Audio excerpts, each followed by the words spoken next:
ইতিমধ্যে আপনারা দেখেছেন যে আপনাদের সামনে অনেকেই বলেছে যে বাবুরঘাট ব্রিজের আশেপাশে যে ফুটপাত দখল করা আছে এবং সেইখানে কিছু স্থাপনা রয়েছে এবং তারা ব্যবসা করছে। আমরা ইতিমধ্যে তাদেরকে নির্দেশনা দিয়েছি আগামী কালকের মধ্যে যাতে তারা এই স্থাপনাগুলো সরিয়ে ফেলে এবং আমাদেরকে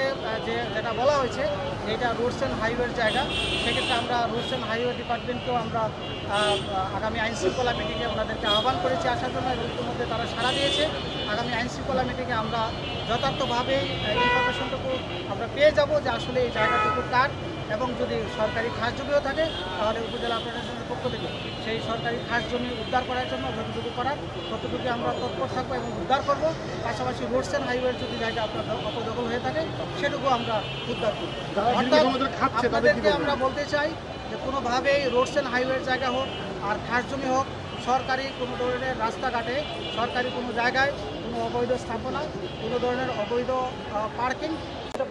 আমরা আপনাদেরকে ক্লিয়ারলি বলতে চাই যে আজকেই শুধু যে অভিযান হয়েছে তা নয়, আমাদের এই অভিযান অব্যাহত থাকবে। সম্মিলিত যে টাস্ক ফোর্স আছে সেই টাস্ক ফোর্সের অভিযান থাকবে এবং আপনারা দেখছেন যে যথারীতি দায়িত্ব পালন করছে বিভাগ এবং পাশাপাশি গুরুত্বপূর্ণ পয়েন্ট বলতে আমাদের মোবাইল ফোন এবং সেইখানে যদি আমরা দেখতেই পাই অবশ্যই আমরা এখানে কোনো ধরনের দ্বিধা করবো না, আমরা আইনের আওতায় নিয়ে আসবো।